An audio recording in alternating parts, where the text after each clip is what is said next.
Assalamualaikum guys, ketemu lagi dengan saya di STP Musik Entertainment. Kali ini kita di pagi hari yang sedang duduk di warung kopi di salah satu warung kopi yang berada di komplek ya, di komplek kita. Bukan berada di pasar atau di mana, tapi di komplek. Juga di sini warung kopi yang sangat terkenal ramai. Nah, gitu. Jadi untuk hari ini saya pas di warung kopi ini ketemu nih, ada teman lama, sahabat juga pernah kita bertetangga dengan beliau, dan beliau sekarang sedang berada di sini dan kita akan menanyakan tentang kegiatan beliau nih. Yang saya dengar beliau ini bekerja di bidang perlindungan anak gitu ya. Coba kita tanya aja dengan beliau, dengan Bapak siapa, kita perkenalkan dulu. Saya balik kameranya dulu ya. Kita perkenalkan dulu beliau siapa. Nanti kita tanya-tanya ke beliau. Baik, Pak, perkenalkan Pak. Namanya siapa nih Pak? Mas, Iya, lagi kondisi sehat kan, seperti Pak? ini kurang ganteng saya ini jadinya. Aduh. Nggak apa-apa, Tapi Pak. nggak apa-apa lah, demi kepentingan terbaik bagi nggak apa-apa. anak-anak Kota Batam. Silakan Mas, tapi jangan luar daripada topik tentang anak. Iya. Karena saat ini saya fokusnya isu-isu tentang anak. Boleh Ya, nanya kita tentang dengar anak. nih ya. Jadi sering dengar nih kalau Bapak selama ini kan bekerja di sini kan di bidang tentang perlindungan anak ini Pak. Jadi kita juga dengar isu-isu kurang mengenakkan lah gitu kan di luaran sana, terutama di Pulau Batam ini. Menurut Bapak nih yang udah terjun langsung di situ kan tentu banyak tahu ya. Kalau kita sih nggak, hanya dengar gitu, hanya dengar dan tidak menyaksikan langsung. Kemungkinan Bapak lebih banyak tahu. Bisa kira-kira Pak dibantu sedikit untuk anak-anak di Pulau Batam ini bagaimana Pak gitu. Oke Pak, silakan Pak. Pak siapa Pak? Pak Abdillah ya? Abdillah. Pak Abdillah ya, oke. Ini Baik. kebetulan nih, saya saat ini fokus di bidang isu-isu tentang anak. Nah, tadi yang ditanya tentang kondisi anak Batam ya Pak ya? Iya ya, tentang usia anak Batam. Nah, kita sekilas saja. Jadi saat ini sebenarnya Batam itu adalah salah satu kota yang mendapat penghargaan sebagai kota layak anak di tingkat Nindya. Jadi Batam itu merupakan salah satu kota yang mendapat predikat sampai ke tingkat Nindya. Itu wali kota kita mendapat penghargaan. Baik. Nah, kota-kota lainnya yang khususnya di Provinsi Kepri, Batam lah yang tertinggi predikatnya sebagai kota layak anak di tingkat Nindya. Jadi berarti Batam ini bisa dikatakan adalah kota yang ramah anak. Iya, betul. Memang sih fakta di lapangan saat ini kita banyak membaca, banyak diinformasikan bahwa sebenarnya Batam itu darurat anak. Begitu Pak ya. Jadi Itu sesuai begini, kalau berdasarkan penilaian dari Kementerian PPA sesuai dengan indikator penilaian lembaga tersebut, Batam memang sebagai kota layak anak di tingkat Nindya yang cukup tinggi. Iya. Fakta di lapangan memang dari sisi yang lain bahwa Batam ini masih banyak kita dengar berita-berita tentang kekerasan terhadap anak, Begitu. khususnya tentang pencabulan. Hampir setiap bulan itu ada kasus-kasus pencabulan. Sesuai data yang kita punya sekarang ini, saya tidak begitu mempersiapkan itu karena ini dadakan, tapi yang nanti bisa kita evaluasi apabila informasi yang saya berikan ini ada berbeda dengan informasi sesuai real. Seingat saya saat ini mulai tahun 2019 ya, kasus kekerasan seksual dan kasus kekerasan terhadap anak lainnya itu selalu mengalami peningkatan mulai dari tahun 2019. 2019. Nah, 2019 itu ada sekitar 22 kasus Luar biasa kekerasan ya. terhadap anak di Batam ya. Iya, luar biasa. Batam. Itu pun data yang kami himpun, belum termasuk data dari lembaga-lembaga lainnya, Iya, iya. dari lembaga swasta maupun lembaga Dinas Pemberdayaan Perempuan Perlindungan Anak dan Artinya di kan kepolisian. belum- itu baru data dari Belum tersorot semua ya, Pak? belum diketahui di-input semuanya, semua, belum tapi di-input, ini ya. hanya yang masuk dan kebetulan Komisi Pengawasan dan Perlindungan Anak Daerah Kota Batam Iya, iya, menangani kasus tersebut. Pada 2019 ada 22 kasus dan pada 2022 sekitar 32 kasus. Tahun 2021 itu udah mencapai sampai 42 kasus. Kemudian di tahun 2022 ini, seingat saya update bulan Juni itu juga udah belasan kasus. Nah, nanti belum kami rangkum sedemikian rupa, kemungkinan malah melonjak lagi.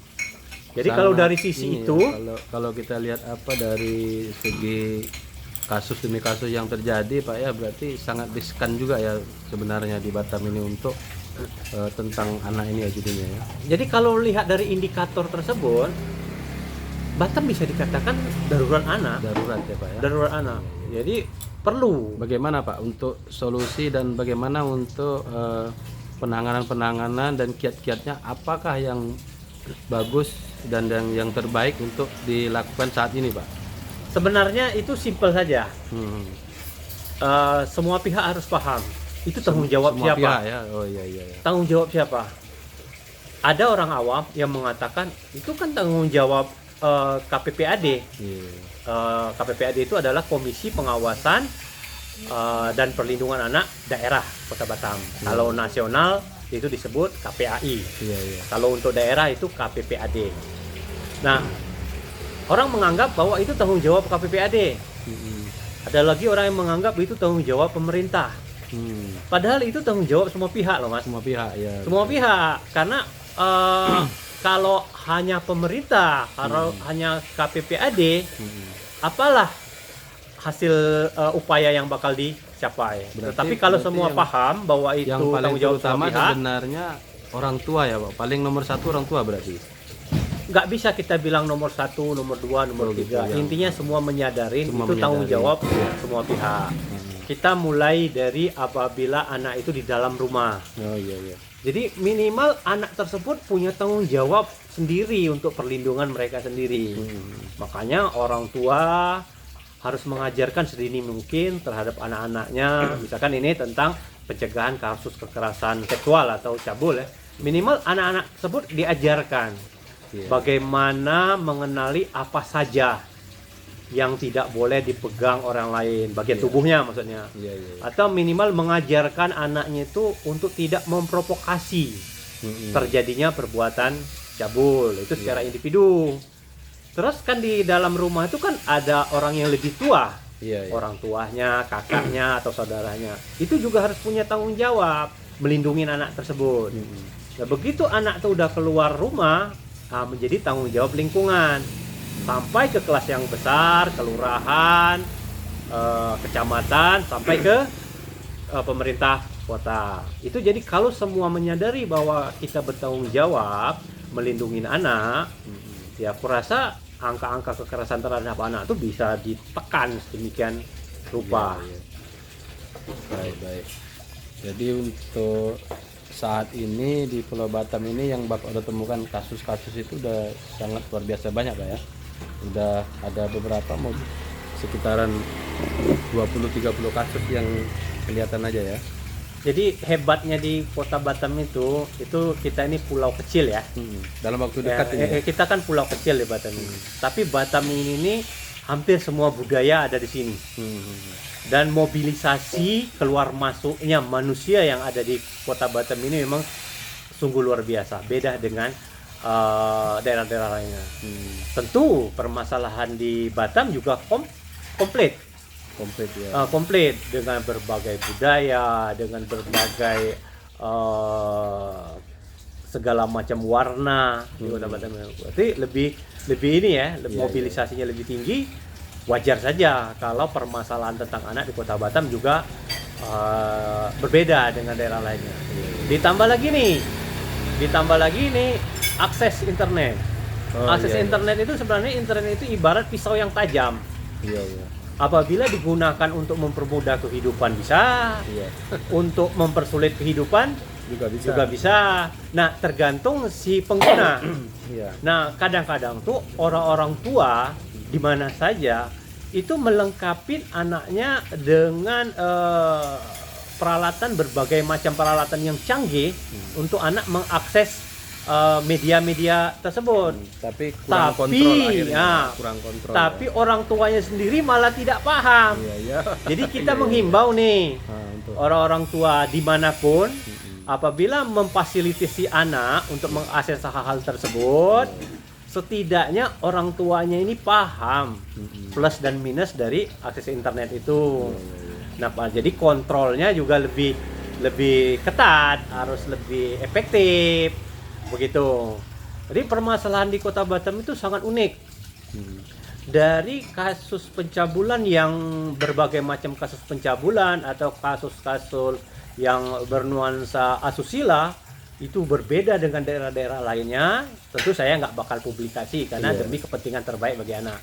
Tapi unik, berbeda dari daerah lainnya. Banyak sih kasus-kasus tentang asusila itu yang memang kita sengaja kita jaga privasinya karena dikhawatirkan berdampak negatif terhadap korban itu sendiri. Banyak. Belum kasus-kasus hak asuh yang serba unik. Kalau di kita kan banyak juga kasus hak asuh nih lintas negara. Lintas negara, karena di sini banyak orang tua itu yang pasangan hidupnya biasanya bukan hanya orang Indonesia saja, tapi persilangan dengan negara lain misalkan. Dan data terakhir nih ada yang unik nih Mas. Kita kemarin ada audensi ke Kementerian Agama. Kementerian Agama, ya. Kami melihat datanya itu ada berapa ribu orang yang bercerai di 2022 ini. 2022. Itu angka yang sangat fantastis. Nah, kalau yang terakhir itu yang udah terdata itu sekitar kalau nggak salah 800-an sekian, tapi sekarang udah mencapai ribuan. Banyak sekali, orang tua yang bercerai. Nah, dari orang tua yang bercerai itu biasanya ada bonusnya itu. Bonusnya logikanya kan masalahnya kan di anak. Iya, pastinya. Bahasanya di anak. Berarti 2022 ini peningkatan kasus anak juga luar biasa. Hebat kan Batam? 2000 sampai 800 sampai bisa mencapai ribuan kasus perceraian. Berarti Batam ini perlu ya, sangat perlu penanganan khusus tentang anak ini ya, karena ini menyangkut masa depan kita semua ya, karena ya anak generasi penerus gitu ya Pak ya. Ya, kalau istilahnya gini Mas, udah rusak gimana? ini sebenarnya semua paham. Semua paham, tapi mungkin belum menyadari bahwa anak itu penting. Ya. Apalah arti semua pencapaian, entah itu pencapaian secara individu, entah itu pencapaian secara kelembagaan. Kalau hak-hak anak tersebut tidak terpenuhi, toh kita bekerja keras, kita tekun, semua endingnya kan untuk anak. Tapi kalau hak-hak anak tidak terpenuhi, apalah arti itu semua? Berarti untuk ini Pak, untuk pesan ke masyarakat Batam seluruhnya, juga ke instansi terkait ya, yang tahu dan yang juga memahami tentang hal pertumbuhan anak-anak Batam gitu. Pesannya apa tuh Pak untuk masyarakat juga, yang paling terutama lah masyarakat, orang-orang tua terutama, pesannya Pak? Pesannya sesuai dengan data ya. Sesuai dengan data, sebenarnya Batam saat ini bisa dikatakan darurat anak. Darurat anak. Ya. Jadi pesan untuk masyarakat Batam, jangan abaikan itu. Iya. Ayo kita berkolaborasi sesuai dengan porsi masing-masing untuk meluangkan waktu, mengorbankan segala daya upayanya agar kita berusaha untuk melindungi anak yang ada di Kota Batam ini secara efektif dan efisien. Nah, misalkan nih, baik itu secara lembaga maupun sekelas RT keluarga Iya, iya. membutuhkan informasi-informasi tentang anak Iya, iya. atau membahas isu-isu tentang anak, boleh deh hubungin kami. Iya, iya, baik. Hubungin kami KPPAD Kota Batam. Iya. Nah, nanti untuk apa namanya nomor kontak apa ya, kita kebetulan kita udah ada publish di beberapa media. Iya, iya. Itu bisa diketik. Bisa Pak dikasih apa channelnya atau apa gitu ada di ininya Enggak, di... kita sekarang itu efektifnya itu kan by WA. Oh, by WA ya. By WA, nanti Iya. selanjutnya bisa kita arahkan kemana? Bisa hubungi 0813 64 702 909. Itu nomor telepon saya pribadi. Pribadi ya. Karena saya memang sudah mendedikasikan diri sejak 2019 saya fokus ke sana. Jadi nomor WA tersebut 24 jam. Siap, siap. Tapi baik. kami tidak menyarankan langsung phone, tapi kami menyarankan chat WA dulu. Iya, iya. Apa masalahnya, apa temanya. Kalau nanti itu kita anggap urgent, nggak usah khawatir. Kami hubungi, mau pagi hari, malam hari, siang hari, kami hubungi untuk konfirmasi lebih lanjut. Oke. Baik, terima kasih Pak Abdillah. Ini untuk atas segala informasi yang diberikan oleh Pak Abdillah pagi ini, kami ucapkan ribuan terima kasih. Semoga masyarakat Batam ada meningkatkan kepedulian terhadap anak gitu. Nah, terutama instansi yang terkait. Kami ucapkan sampai di sini. Wassalamualaikum warahmatullahi wabarakatuh.